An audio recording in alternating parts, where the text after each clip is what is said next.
कमाने वाली बहू की कहानी। माँ तू हमारे साथ मुंबई चल, बाबा थे तब बात अलग थी। अब तू इधर गांव में अकेली कैसे रहेगी? बेटा पवन बोला। मैं सोच में पड़ गई। दिल का दौरा आने से पति अचानक मृत्यु हो गई थी। मैंने बहुत कोशिश की खुद को समझाने की। 13वीं के बाद सब मेहमान चले गए। बेटा पवन और बहू मिताली दोनों इंजीनियर थे। बेटा और बहू के साथ रहने जाना मत, ऐसी मेरी एक सहेली ने कहा था, क्योंकि कमाने वाली बहू को बूढ़ी सास जरा सी भी पसंद नहीं होती। तेरे वहाँ जाने से उनकी स्वतंत्रता में बाधा आएगी और वह तुझे ताना मार मार के तेरा जीना हराम कर देंगे। जाने दो भाई, जब जिंदा थे तब उन्होंने अपनी सारी प्रॉपर्टी अपने बेटे के नाम पर कर दी थी। ऐसी परिस्थिति में बेटा और बहू यह मकान बेच सकते हैं और घर के सब पैसे लेकर तुझे एक एक पैसों के लिए तरसाएंगे।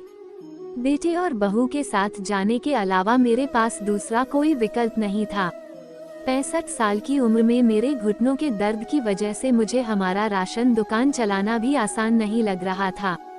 13वीं का पूरा खर्च बेटे ने उठाया, पर छोटे मोटे खर्च के लिए बेटे के सामने हाथ फैलाना मुझे पसंद नहीं था और हमने बचाए हुए थोड़े पैसे मुझसे खर्च हो गए थे। अब परिस्थिति ऐसी थी कि मेरे पास 50 रुपए भी नहीं थे और यह बातें सोचने में मैं पवन को कोई उत्तर नहीं दे सकी। इतने में मिताली बोली, माँ मुझे बताओ कि कौन सी साड़ी रखनी है, मैं आपकी बैग पैक कर रही हूँ। जब मिताली ने ऐसा कहा तब मैं उसे कुछ कह नहीं पाई, चुप रहकर उनके साथ मुंबई आई। पवन और मिताली ये दोनों मेरा बहुत ख्याल रखते थे। हम सब साथ बैठकर खाना खाते थे। उनकी याद नहीं आनी चाहिए, इसलिए दोनों मुझे बहुत खुश रखने का प्रयत्न करते थे। मेरा 7 साल का पोता रेहान तो दादी दादी कहते हुए मेरे पीछे पीछे भागता था।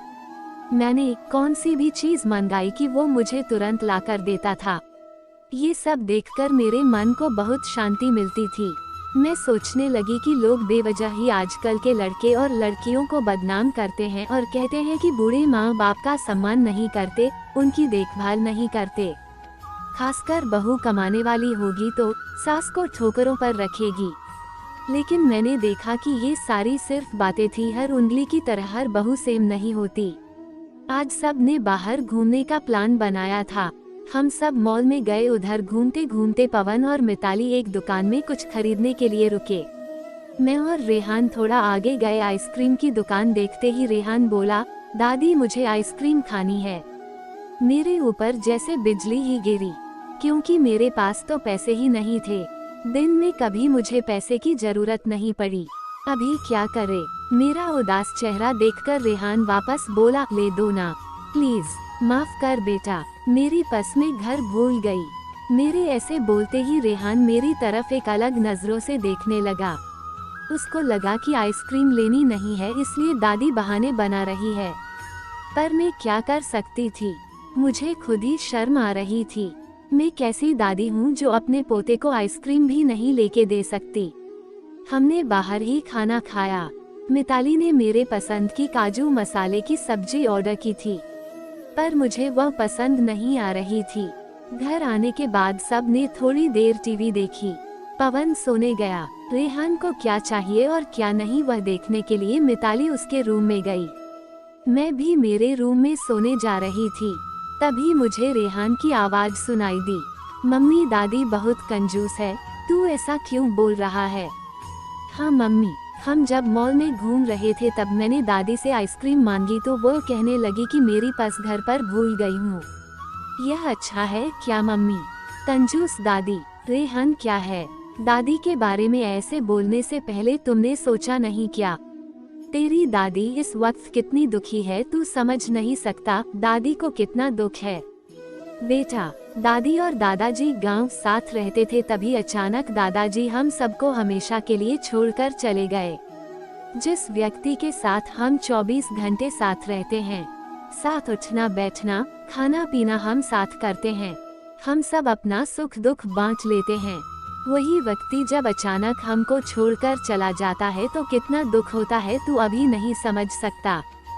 सोच, अचानक तेरे मम्मी पापा तेरे से बहुत दूर गए, इतने दूर गए कि वो कभी वापस नहीं आए, तब तुझे बुरा नहीं लगेगा क्या? नहीं मम्मी, मैं तुम दोनों के बिना नहीं रह सकता। रेहान बोला, बेटा फिर सोच कि दादाजी बिना तेरी दादी कैसे रहती होगी। ऐसी परिस्थिति में वह अपना पस घर भूल गई होगी। तूने उनको कंजूस कहा, उनका प्यार तुझे नहीं दिखा क्या? जब भी तुझे स्कूल से आने में 5 या 10 मिनट भी लेट हो जाता है तब वो बालकनी में खड़ी रहकर तेरी राह देखती है। उनके घुटने दर्द करते हैं तभी भी। बेटा किसी के बारे में अपनी राय बनाने से पहले उस व्यक्ति के दृष्टिकोण से सोचना चाहिए। यह बातें सुनकर मुझे मेरी बहू पर बहुत अभिमान हुआ। उसकी जगह में रहती तो कदापि मैं मेरे लड़के को इतने अच्छे से समझा नहीं पाती। दूसरे दिन सुबह पवन ऑफिस गया और रेहान स्कूल मिताली ऑफिस में जाते अंडरस्को जाते मेरे हाथ में कुछ पैसे देने लगी।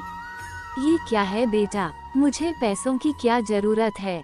मैं बोली, माँ किसको कब पैसों की जरूरत पड़ जाए कह नहीं सकते। आप मंदिर जाते हो, कभी दान पेटी में डालो, कभी रेहान कोई चीज के लिए जिद की तो आप उसे वह चीज ले देना। पर बेटा, माँ जब यही पैसे पवन ने आपको दिए होते तो आपने मना किया होता क्या? नहीं ना, आपकी बहू भी कमाती है तो आप अपनी बहू से पैसे क्यों नहीं ले सकती? मिताली का कहना सुन के मेरी आंखों से आंसू आने लगे। जो मेरे बेटा नहीं समझ सका वह मेरी बहू ने समझा। मेरी बहू जैसी बहू सबको मिले। मैंने भगवान से प्रार्थना की ऐसी बहू मुझे हर जन्म मिले। लोग बिना कारण कुछ कमाती बहुओं का दुर्व्यवहार देखकर सब कमाती हुए बहुओं को दोष देते हैं। कुछ बहुएं मिताली जैसी समझदार, सुलझी और बड़ों का आदर करने वाली होती है। आशा करते हैं आपको हमारी आज की कहानी अच्छी लगी होगी। अगर आपको हमारी कहानी अच्छी लगी है तो वीडियो को लाइक, चैनल को सब्सक्राइब और अपने सुझाव कमेंट बॉक्स में देना बिल्कुल ना भूले। मिलते हैं अगली नई कहानी में, तब तक के लिए राधे राधे।